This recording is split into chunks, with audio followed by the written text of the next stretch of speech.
Interview देने आई थी लड़की। ऑफिस में बॉस बनकर बैठा था अधूरी मोहब्बत। 4 साल पहले जो रिश्ता अधूरा रह गया था, आज वही दो चेहरे फिर आमने सामने थे। एक तरफ था वक्त से जीता हुआ वो लड़का जो आज बॉस था, और दूसरी तरफ वक्त से टूटी हुई वो लड़की जो हालात की मारी थी। पर इस बार कहानी प्यार की नहीं, इम्तिहान की थी। दोस्तों, सुबह के 8 बजे थे। दिल्ली के नेहरू प्लेस की सड़कों पर ऑफिस जाने वालों की भीड़ लगी थी। कई लोग मेट्रो की तरफ भाग रहे थे, कहीं सड़क किनारे चाय के ठेले पर भीड़ थी। सर्दी का मौसम था, हवा में हल्की धुंध थी और सूरज की रोशनी अब भी शहर की ऊंची इमारतों के पीछे अटकी हुई थी। फुटपाथ के किनारे एक लड़की खड़ी थी, सिया मेहरा, हाथ में नीली फाइल, कंधे पर पर्स और चेहरे पर बेचैनी का साया। वो बार बार घड़ी देख रही थी। अगर देर हो गई तो शायद मौका निकल जाएगा। उसने खुद से बुदबुदाया और सामने से आते ऑटो को हाथ दिखाया। ऑटो, रुको भैया। ऑटो रुक गया। ड्राइवर ने पीछे मुड़कर कहा, कहाँ चलना है बहन जी? सिया ने जल्दी से जवाब दिया, साकेत, सिल्वरटेक कंपनी, बैठ जाइए, उसने कहा। और ऑटो धीरे धीरे भीड़ में घुल गया। सड़क पर गाड़ियों की लंबी कतार थी। हर कोई अपने वक्त से लड़ रहा था, पर सिया की लड़ाई कुछ और थी। वो अपने अतीत से, अपनी तकदीर से और अपने डर से लड़ रही थी। 6 महीने से बेरोजगार थी वो। हर इंटरव्यू, हर कॉल बस उम्मीद बनकर रह जाती थी। आज फिर एक मौका था। नया इंटरव्यू, नई कंपनी, नई शुरुआत। लेकिन दिल के किसी कोने में वही डर छिपा था, कहीं ये भी बाकी मौकों जैसा न हो जाए। ऑटो सिग्नल पर रुका। बगल में छोले भटूरे का ठेला था। सिया ने देखा, वो वही ठेला था जहां वो कॉलेज के दिनों में अपने दोस्तों के साथ खाया करती थी। चेहरे पर एक पल को मुस्कान आई, फिर खुद ही मिट गई। अब पुरानी बातें सोचने का वक्त नहीं है, उसने धीरे से कहा और सिर झुका लिया। सिग्नल हरा हुआ। ऑटो आगे बढ़ा। सिया ने शीशे में अपना चेहरा देखा, थोड़ा पाउडर ठीक किया, फाइल सीने से लगाई और खुद से कहा, सब ठीक होगा सिया, सब ठीक होगा। कुछ देर बाद ऑटो एक कांच की ऊंची बिल्डिंग के सामने रुका। सिल्वरटेक पीवीटी लिमिटेड। लोग लैपटॉप बैग लिए अंदर जा रहे थे। किसी को इंटरव्यू था, किसी की मीटिंग। हर चेहरा किसी नए सफर पर निकला हुआ लगता था।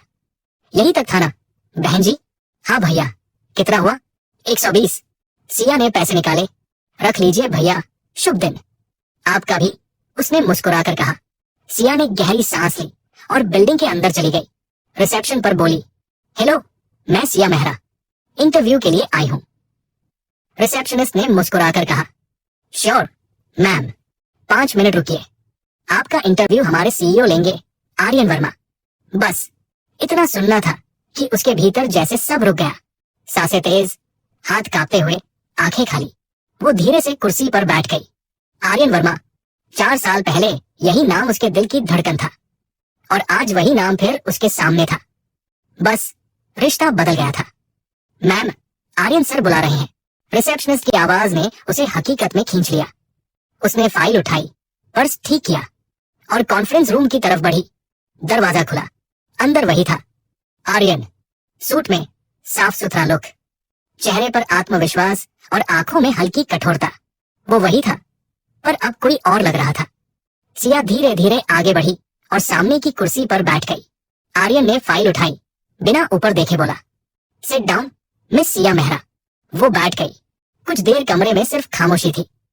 फिर आर्यन ने बात शुरू की, तो सिया मेहरा, आपके पास 3 साल का अनुभव है? जी सर, उसने धीरे से कहा। मैं एटलस टेक में प्रोजेक्ट असिस्टेंट थी, फिर कंपनी बंद हो गई। अच्छा, आर्यन ने सिर हिलाया। टीम हैंडल करने का अनुभव? थोड़ा बहुत सर। अगर कोई प्रोजेक्ट टाइम से पहले डिलीवर करना हो तो आप क्या करेंगी? टाइम मैनेजमेंट और टीम को प्रोत्साहित रखूंगी सर। आर्यन ने हल्की मुस्कान दी, फाइल बंद की और पहली बार ऊपर देखा। उनकी नजरें मिली, सिर्फ 2 सेकंड के लिए, पर सिया को लगा जैसे 4 साल वापस लौट आए। आर्यन ने नजरें झुका ली।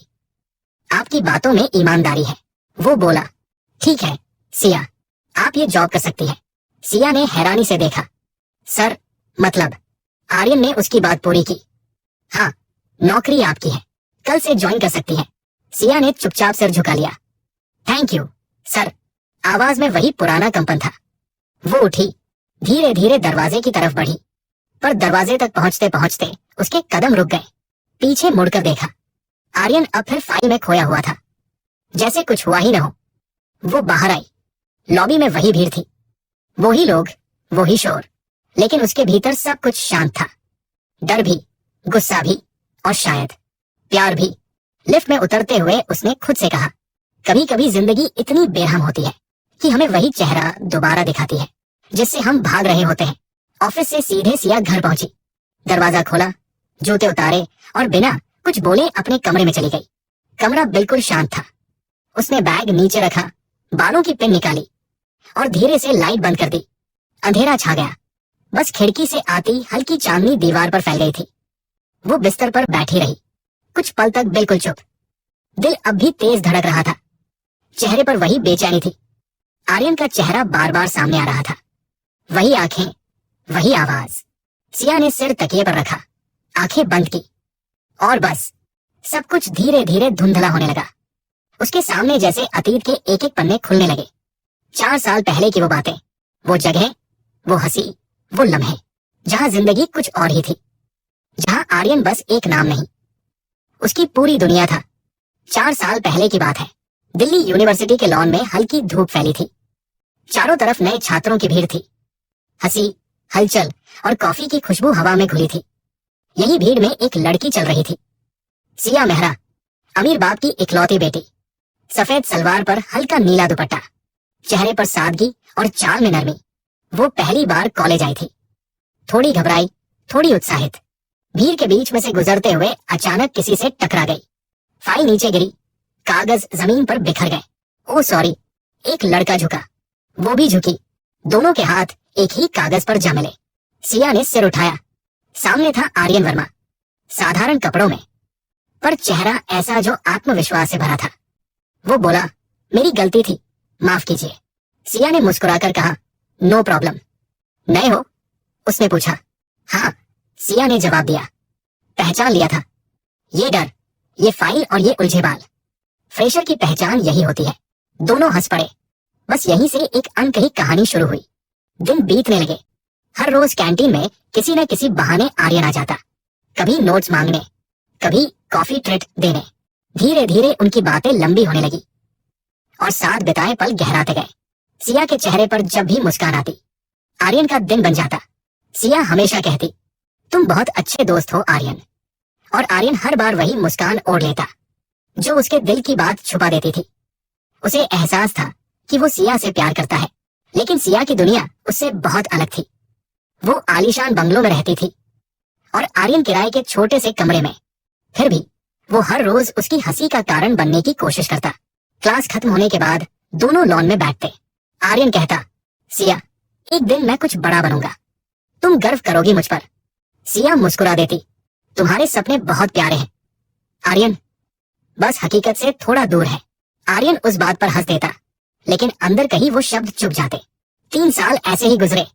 दोनों एक दूसरे की जिंदगी बन गए, बिना कहे, बिना माने।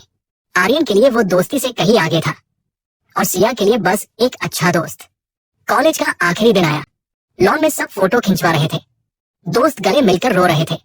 आर्यन ने सिया को बुलाया। सिया, एक बात कहनी है। वो चुपचाप खड़ी रही। मैं तुमसे प्यार करता हूँ, बहुत। सिया कुछ पल तक देखती रही, फिर हल्के से हंसी। आर्यन, तुम अच्छे हो, पर शायद बहुत बड़े सपने देख लिए तुमने। मतलब हम दोस्त थे और बस दोस्त रहेंगे। मेरे पापा कहते हैं जिंदगी में क्लास और स्टेटस बहुत मायने रखते हैं।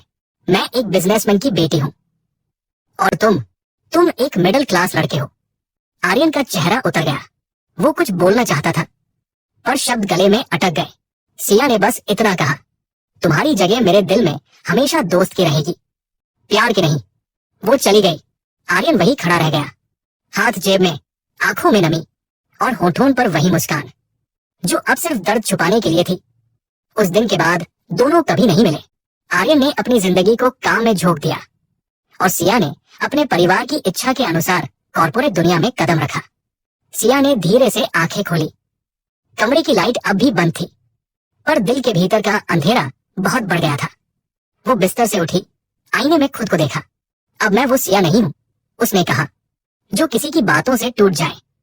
अगली सुबह सर्द हवाओं के बीच सिया फिर उसी बिल्डिंग सिल्वरटेक पीवीटी लिमिटेड के बाहर खड़ी थी। इस बार उसके कदमों में झिझक नहीं थी, बल्कि दृढ़ता थी। रिसेप्शन पर मुस्कुराई, गुड मॉर्निंग। रिसेप्शनिस्ट बोली, गुड मॉर्निंग मैम।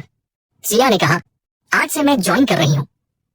वो लिफ्ट में चढ़ी और मन ही मन एक बात दोहराई, अब अतीत नहीं, बस काम और खुद की पहचान। लिफ्ट धीरे धीरे ऊपर जा रही थी। हर मंजिल के साथ उसके भीतर कुछ न कुछ उतरता जा रहा था। घबराहट, डर और वो यादें जो उसे कमजोर बनाती थी। अब बस सिया थी, प्रोफेशनल, आत्मविश्वासी और नई शुरुआत के लिए तैयार। लिफ्ट खुली, उसने कदम बढ़ाया और अपने केबिन की ओर चली गई। टेबल पर उसका नाम लिखा था, Siya Mehra, project lead, client communication. वो कुछ पल खड़ी रही, फिर मुस्कुराई। हाँ, अब यही मेरी दुनिया है। सुबह की मीटिंग शुरू हुई। टीम के कुछ लोग उसे ज्वाइन कराने आए। सिया ने सबको विनम्रता से नमस्कार किया। वो अब हर शब्द सोच समझकर बोल रही थी, ना ज्यादा ना कम। कॉन्फ्रेंस रूम में आर्यन पहले से मौजूद था। उसकी नजरें सीधी थी, लेकिन उनमें अब वो पुराना कंपन नहीं था, बस एक सीईओ की स्थिरता थी। लेट स्टार्ट, आर्यन ने कहा। सिया ने स्लाइड्स खोली। आवाज में आत्मविश्वास था, पर दिल के किसी कोने में अतीत का कोई सिरा अब भी झिलमिला रहा था। प्रेजेंटेशन खत्म हुआ। आर्यन ने कहा, गुड जॉब मिस मेहरा। बस इतना ही, पर सिया के लिए ये शब्द किसी पुरानी पहचान के पुनर्जन्म जैसे थे। दिन धीरे धीरे बीतने लगे। ऑफिस का रूटीन, रिपोर्ट्स, मीटिंग्स, सब एक लय में चल रहा था। आर्यन और सिया के बीच बात अब सिर्फ काम तक सीमित थी, पर उनकी चुप्पी में भी एक इतिहास बसा था। कभी किसी प्रोजेक्ट के दौरान जब दोनों की राय अलग होती, तो कमरा ठहर जाता था, जैसे हवा को भी पता हो कि ये दो लोग एक समय में एक दूसरे की धड़कन थे। एक शाम सिया देर तक ऑफिस में बैठी रही। सारे लोग जा चुके थे। वो अपनी रिपोर्ट टाइप कर रही थी। तभी दरवाजे पर दस्तक हुई। आर्यन था। अभी तक यहीं? जी सर। रिपोर्ट अधूरी थी। इतनी मेहनत क्यों? क्योंकि अब कोई गलती की गुंजाइश नहीं है। आर्यन ने कुछ पल तक उसे देखा, फिर हल्के स्वर में कहा, तुम बहुत बदल गए हो। सिया ने मुस्कुराकर कहा, वक्त सबको बदल देता है सर। आर्यन चुप रहा। वो चला गया, पर उसके शब्द सिया के दिल में रह गए। तुम बहुत बदल गई हो। रात को घर लौटते वक्त सिया ने खुद से कहा, हाँ बदली तो हूं। कभी किसी की वजह से टूटी थी, अब खुद अपनी वजह से बनी हूं। अगली सुबह सिया को एक नया असाइनमेंट मिला। क्लाइंट मीटिंग का प्रेजेंटेशन उसे ही लीड करना था। ये वही प्रोजेक्ट था जिस पर कंपनी की प्रतिष्ठा टिकी थी। आर्यन ने खुद उसे बुलाकर कहा, इस बार तुम बोलोगी, मुझे भरोसा है तुम इसे संभाल लोगी। सिया ने हल्की मुस्कान दी, मैं पूरी कोशिश करूंगी सर। अगले दिन कॉन्फ्रेंस हॉल में मीटिंग शुरू हुई। क्लाइंट्स सामने बैठे थे। सिया ने स्लाइड्स खोली। आवाज में सधेपन के साथ आत्मविश्वास था। उसने पूरे प्रोजेक्ट की प्रस्तुति इस तरह दी कि हर लाइन में मेहनत और ईमानदारी झलक रही थी। सबके चेहरों पर संतोष था। आर्यन ने सिर्फ सिर हिलाया, वो मुस्कुराया नहीं। पर सिया समझ गई कि उसने मंजूरी दे दी है। मीटिंग खत्म हुई तो तालियां बजी। लोग उसे बधाई देने लगे, पर सिया की निगाह बस एक चेहरे पर टिक गई। वो चेहरा अब भी शांत था, पर शायद उसकी आंखों में कोई अनकहा गर्व था। उस शाम जब सब जा चुके थे, सिया फाइल समेट रही थी। तभी पीछे से आवाज आई, कॉफी लोगी? वो पलटकर देखी, आर्यन था। पहली बार उसने उसे यूं सहज स्वर में कुछ कहते सुना था। जी। मीटिंग के बाद आमतौर पर लोग थोड़ा रिलैक्स करते हैं, तुम तो सीधे काम में लग गई। सिया ने धीरे से कहा, अब आदत हो गई है सर, काम ही मेरा सुकून है। आर्यन ने सिर झुकाया। सुकून काम में मिलता है या खुद से भागने में? वो सवाल सिया के दिल में उतर गया। वो कुछ पल चुप रही, फिर बोली, शायद दोनों में थोड़ा थोड़ा सर। आर्यन मुस्कुराया, कल सुबह तक फाइनल रिपोर्ट दे देना। वो चला गया, पर पहली बार उसकी मुस्कान में सिया को वही पुरानी गर्मी महसूस हुई जो 4 साल पहले उसके हर गुड लक में होती थी। रात को सिया देर तक नींद में नहीं जा पाई। वो छत की तरफ देखती रही, सोचती रही कि क्या वक्त वाकई सब कुछ बदल देता है या फिर सिर्फ रिश्तों के नाम बदलते हैं, एहसास वही रह जाते हैं। अगली सुबह ऑफिस में जब वो पहुंची तो दरवाजे के पास आर्यन खड़ा था। गुड मॉर्निंग मिस मेहरा, उसने कहा। गुड मॉर्निंग सर, सिया ने उत्तर दिया। आज मीटिंग जल्दी है, वो बोला, और उसके बाद लंच मेरी तरफ से। सिया ने चौंक कर देखा। सर? आर्यन ने बस मुस्कुराया। एक सीईओ कभी किसी स्टाफ को लंच पर नहीं बुलाता, लेकिन एक पुराना दोस्त शायद बुला सकता है। सिया चुप रही, दिल में कुछ हल्का सा कांपा। वक्त ने दोनों को अलग रास्तों पर भेजा था, पर शायद अब जिंदगी फिर किसी मोड़ पर उन्हें आमने सामने ला रही थी, जहां सवाल वही थे, बस जवाब नए होने वाले थे। सिया की उंगलियां टेबल पर रखी फाइल पर टिकी थी, पर दिमाग कहीं और भटक रहा था। आर्यन का लंच मेरी तरफ से कहना उसके कानों में जैसे बार बार गूंज रहा था। वो समझ नहीं पा रही थी, ये एक सीईओ का औपचारिक निमंत्रण था या 4 साल पुराने किसी अधूरे रिश्ते की दस्तक। लंच ब्रेक में जब दोनों कैफे पहुंचे, आर्यन ने खिड़की के पास वाली सीट चुनी। दोनों के बीच वही पुरानी खामोशी थी जो कभी बहुत कुछ कहती थी, अभी बस कहे जाने का इंतजार कर रही थी। कैसी हो सिया? आर्यन ने आखिर पूछा। सिया मुस्कुराई, ठीक हूं। काम अच्छा चल रहा है। और दिल? सिया ने उसकी आंखों में देखा। वो सवाल किसी इंटरव्यू जैसा नहीं था, बल्कि किसी अधूरे इजहार जैसा लगा। उसने नजरें झुका ली, अब उस पर काम बाकी है। आर्यन हल्के से मुस्कुराया। तुम आज भी वही सिया हो, साफ, सच्ची और थोड़ी जिद्दी। सिया ने पहली बार खुलकर उसकी तरफ देखा। और तुम आज भी वही आर्यन हो, जो अपनी बात मुस्कान में छुपा लेता है। दोनों की हंसी टकराई और बीच में फैली खामोशी जैसे गलने लगी। कुछ पल बाद आर्यन ने कहा, सिया, जिंदगी ने हम दोनों को बहुत दूर घुमा दिया, पर शायद अब वक्त हमें एक ही रास्ते पर लाना चाहता है। सिया ने धीरे से पूछा, और अगर वो रास्ता दोबारा दर्द तक ले जाए तो? आर्यन ने जवाब दिया, तो इस बार साथ चलेंगे, अकेले नहीं। वो लंच जैसे किसी नई शुरुआत की मीठी झलक थी। दोनों बाहर निकले तो मौसम ठंडा हो चला था। दिल्ली की सर्द हवा में हल्की धूप घुली थी। आर्यन ने कहा, मैं तुम्हें ड्रॉप कर दूं? सिया ने इनकार किया, नहीं, मैं खुद चली जाऊंगी। पर किस्मत को शायद कुछ और ही मंजूर था। कुछ ही देर बाद सिया की कार रिंग रोड पर मुड़ी ही थी कि सामने अचानक एक ट्रक ने ब्रेक मारा। कार ने नियंत्रण खो दिया और जोरदार आवाज के साथ डिवाइडर से टकराई। लोग दौड़ पड़े। शहर की भीड़ में अफरातफरी मच गई। उसी वक्त आर्यन को फोन आया। सर, सिया मैम का एक्सीडेंट हो गया है। आर्यन के हाथ से मोबाइल गिर गया। वो बिना कुछ सोचे गाड़ी घुमा दी। जब पहुंचा तो सड़क पर वही चेहरा था, खून में लथपथ, आंखें बंद, होठों पर हल्की लकीरें। आर्यन ने झुककर उसे बाहों में उठा लिया। सिया, कुछ मत बोलो, मैं हूं यहाँ। वो दौड़ता हुआ हॉस्पिटल पहुंचा। डॉक्टरों ने आईसीयू में लिया। आर्यन बाहर खड़ा कांपता रहा। डॉक्टर बोले, हेड इंजरी है, अगला 24 घंटा बहुत क्रिटिकल है। आर्यन ने सिर झुका लिया। बस इसे बचा लीजिए, बाकी सब मुझसे ले लीजिए। रात भर वो वही बैठा रहा, आईसीयू के बाहर की बेंच पर, हाथों में सिया की स्कार्फ, आंखों में नमी। हर बीतता सेकंड उसके लिए सजा था। उसने खुद से फुसफुसाकर कहा, 4 साल पहले मैंने तुझे खो दिया था सिया, इस बार खुदा भी चाहे तो नहीं खोऊंगा। सुबह की पहली किरण आईसीयू के शीशे से अंदर पहुंची। सिया की उंगलियां हिली। डॉक्टर बाहर निकले। वो होश में आ रही है। आर्यन भागा अंदर। सिया की आंखें धीरे धीरे खुली। धुंधली निगाहों के बीच उसने आर्यन को देखा। तुम? उसकी आवाज कांपी। आर्यन ने मुस्कुराकर कहा, हाँ, मैं। जहां जाना नहीं चाहिए था वही रुका रहा। सिया की पलकों से आंसू बह निकले। मुझे लगा तुम नफरत करते हो मुझसे। आर्यन ने उसका हाथ थामा। नफरत? सिया, मैंने तो तुझे उसी वक्त माफ कर दिया था जिस दिन तू मेरी जिंदगी से गई थी। सिया रो पड़ी। क्यों इतने अच्छे हो तुम? आर्यन ने धीरे से कहा, क्योंकि तुझसे बुरा होना कभी सीख ही नहीं पाया। कमरे में सन्नाटा था, पर उस सन्नाटे में सालों का टूटा रिश्ता धीरे धीरे जुड़ने लगा था। कुछ दिनों बाद सिया हॉस्पिटल से डिस्चार्ज हुई। आर्यन ने खुद उसके घर तक छोड़ा। दरवाजे पर रुकते हुए सिया बोली, आर्यन, मैं कुछ कहना चाहती हूँ। कहो, क्या हम फिर से शुरुआत कर सकते हैं? आर्यन ने बिना कुछ बोले बस मुस्कुरा दिया। मैं तो अब तक उसी मोड़ पर खड़ा हूँ जहां तुमने छोड़ा था। सिया की आंखों में नमी थी। वो धीमे से बोली, तो चलो इस बार साथ चलते हैं और कभी पीछे नहीं मुड़ते। कुछ महीनों बाद दिल्ली के कनॉट प्लेस के एक छोटे से मंदिर में, फूलों की हल्की महक और शंख की आवाज के बीच, आर्यन ने सिया के गले में मंगल सूत्र बांधा। उसकी आंखों में वही चमक थी जो कभी कॉलेज के लॉन में पहली बार देखी थी। सिया ने आंसू पोंछे और बोली, अब मैं किसी क्लास या स्टेटस की बेटी नहीं, बस तुम्हारे प्यार की पत्नी हूँ। आर्यन मुस्कुराया, और मैं वही लड़का हूँ जो अब हर हाल में तुम्हें संभालेगा। दोनों ने एक दूसरे को देखा। 4 साल का फासला 4 सेकंड में मिट गया।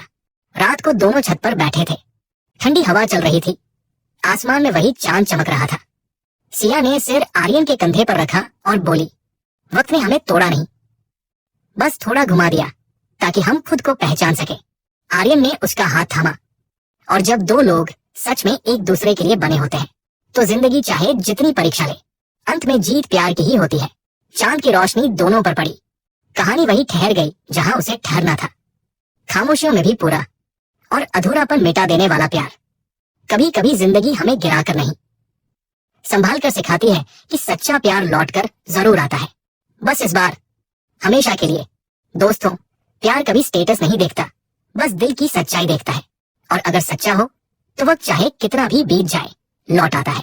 लेकिन अगर कोई पुराना प्यार आपकी जिंदगी में फिर लौट आए तो क्या आप उसे दोबारा अपनाएंगे? कमेंट में जरूर बताइए। और अगर इस कहानी ने आपके दिल को छुआ हो तो वीडियो को लाइक शेयर करें और चैनल से। मिलते हैं अगली कहानी में। तब तक इंसानियत निभाइए, मोहब्बत फैलाइए और किसी की मदद करने से पीछे मत हटिए। जय हिंद, जय भारत।